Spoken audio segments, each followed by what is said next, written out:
The healing waters at Hévíz have made this town Hungary's second most popular tourist destination, mainly due to their popularity with Russian visitors, who currently can't come due to COVID restrictions, putting many locals out of work. All the hotels, everything's empty, restaurants can't open, so it's very bad. I think the Russians did bring life to this town. And money. Yeah, Russians own almost all of Hévíz. Many Russians have settled here permanently and invested, like Yelena, who owns restaurants and a shop selling Slavic products. She hopes the Russian vaccine will help bring the town back to life. People I know who've already received the Sputnik vaccine feel fine. They haven't had any side effects. The town's mayor, Gabor Pap, has won several prizes for developing spa tourism here. The Russian market is valuable, he explains, for a very simple reason. While Western visitors stay 6.5 nights on average, the Russians are more likely to stay 10 to 12 nights. We're talking good guests.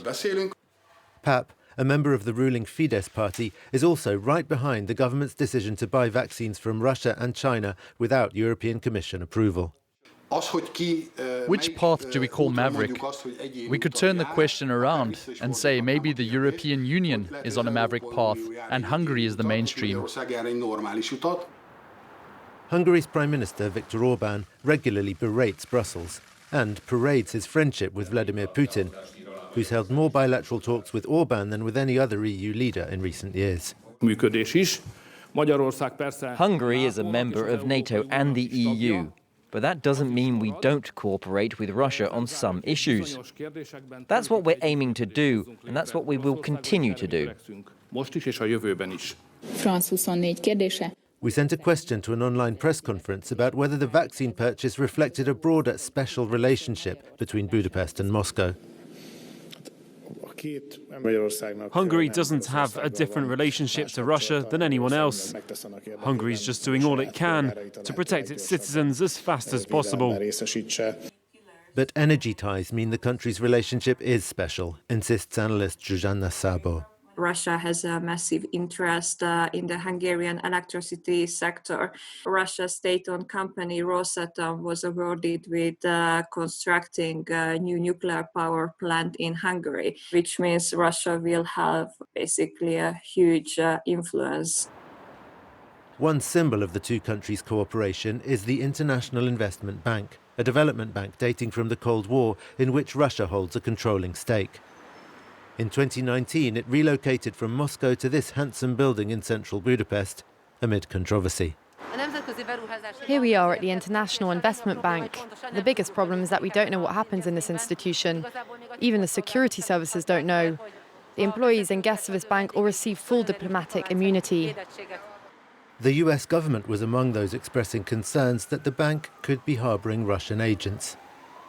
The bank denies this and says all its practices are legal. But other EU countries that part-own it refuse to give it a home. We can clearly see there's a political motivation here. The bank comes from some kind of deal between Putin and Orbán. How are Hungarian citizens supposed to benefit from that? Sail has been speaking out against Orbán's courtship of Putin for years now, but says it's hard to make herself heard.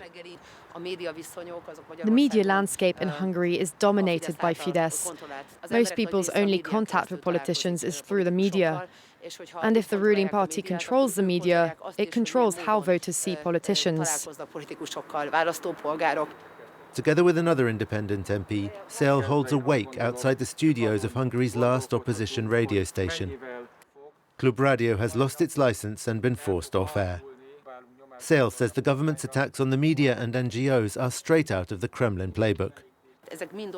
These are all things which already happened in Putin's Russia. He learns from him.